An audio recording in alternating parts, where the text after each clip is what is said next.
Confusion में अक्सर हम गलत डिसीजन ले लेते हैं। और हर तरह के म्यूचुअल फंड का कुछ अपना फायदा है तो कुछ अपना नुकसान भी है। इसके बारे में जानने के बाद आप थोड़ा सा कंफ्यूज हो गए होंगे कि आपको अपने लिए कौन सा चुनना चाहिए। चिंता मत कीजिए, क्योंकि अगर आपके साथ ऐसा हो रहा है तो ये कोई नई बात नहीं है, क्योंकि ये हर नए इन्वेस्टर के साथ शुरुआत में होता ही है। सबसे पहले आपको कुछ ऐसी चीजों के बारे में जानना जरूरी है जो आपसे जुड़ी हुई हैं। अगर आप इन चीजों को जान जाएंगे तो फिर आप आसानी से अपने लिए एक सही म्यूचुअल फंड चुन पाएंगे। पहले आपको डिसाइड करना है कि आपका इन्वेस्टमेंट पीरियड क्या होगा, मतलब कि आप कितने टाइम तक इन्वेस्टमेंट करेंगे। क्या आपको शॉर्ट टर्म इन्वेस्टमेंट करनी है या आपको लॉन्ग टर्म इन्वेस्टमेंट करनी है, क्योंकि इन दोनों के लिए अलग अलग तरह के फंड्स बेहतर हैं। अगर आप शॉर्ट टर्म इन्वेस्टमेंट चुनते हैं तो फिर आपको इक्विटी फंड्स के बजाय डेट फंड्स या हाइब्रिड फंड्स लेने चाहिए, क्योंकि डेट में वो ज्यादा अच्छा रिटर्न आपको दे पाएंगे बिना किसी रिस्क के। लेकिन जब आप लॉन्ग टर्म इन्वेस्टमेंट चुनते हैं तब आपके लिए इक्विटी फंड्स ज्यादा बेटर ऑप्शन होते हैं, क्योंकि उनमें आपको ज्यादा अच्छा रिटर्न मिलता है। दूसरा, आपको यह देखना है कि आप कितना रिस्क ले सकते हैं, जिसे हम आपका रिस्क प्रोफाइल या रिस्क एपेटाइट कहते हैं। देखिए, हम सबकी लाइफ अलग अलग चल रही है, सबके बैंक बैलेंस अलग हैं। इसी तरह से सबकी रिस्क लेने की कैपेसिटी भी अलग होती है। अगर आपके पास 4 लाख रुपए हैं तो क्या आप 3 लाख खर्च करने के पहले सोचेंगे? ऐसे ही अगर किसी के पास 40 लाख रुपए हैं तो वो 3 लाख रुपए खर्च करने से पहले आपके जितना नहीं सोचेगा। तो आपकी लाइफ में अभी क्या क्या जरूरी खर्चे हैं, आपकी लाइफ में कितने लोन्स हैं, आप कितना पैसा लूज करना अफोर्ड कर सकते हैं, इन सभी बातों का ध्यान रखते हुए आपको अपना रिस्क एपेटाइट समझना है। उसके बाद ही आपको अपने लिए म्यूचुअल फंड चुनना है। टैक्सेशन भी एक ऐसा फैक्टर है जिसको आपको ध्यान में रखना होगा।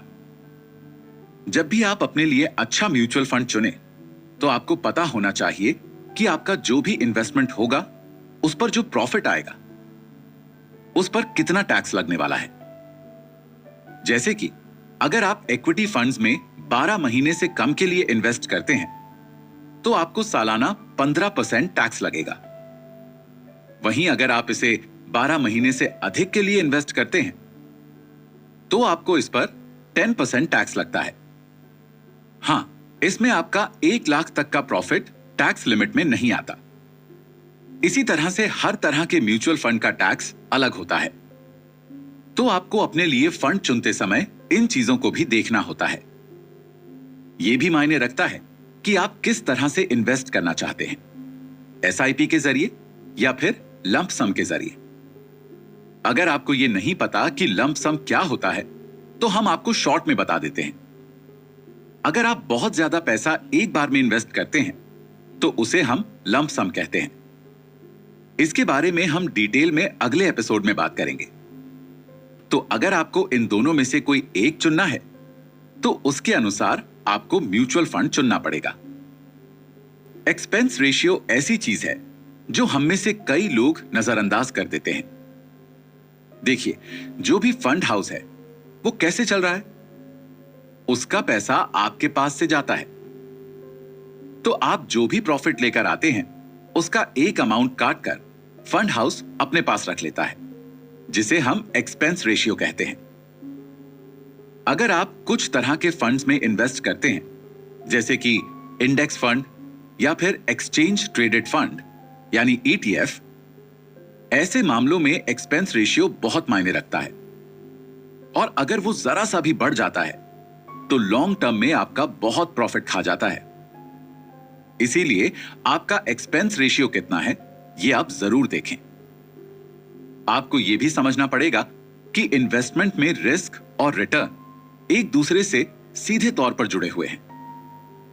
मतलब कि अगर आप कहीं भी इन्वेस्ट करते हैं जहां रिस्क अधिक है तो वहां पर आपको अधिक रिटर्न मिलने के भी चांसेस होंगे। ऐसे ही अगर आप ऐसी जगह इन्वेस्ट करते हैं जहां पर रिस्क कम है, तो वहां आपके रिटर्न के चांसेस भी कम होंगे। तो फिर आपको यह देखना पड़ेगा कि आप इस पॉइंट ऑफ टाइम पर अधिक रिस्क ले सकते हैं या नहीं। इसमें एक ध्यान देने वाली बात यह है कि समय के साथ जैसे जैसे आप एक अच्छे इन्वेस्टर बनते जाते हैं, आप मार्केट के ट्रेंड को और इन्वेस्टमेंट के पैटर्न को समझते जाते हैं। तब आपका रिस्क कम हो जाता है, क्योंकि आप मीनिंगफुल इन्वेस्टमेंट करते हैं।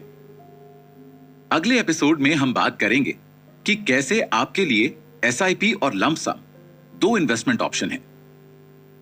इनमें से आपके लिए कौन सा इन्वेस्टमेंट ऑप्शन कब ज्यादा बेटर है, दोनों के क्या फायदे हैं और क्या नुकसान हैं।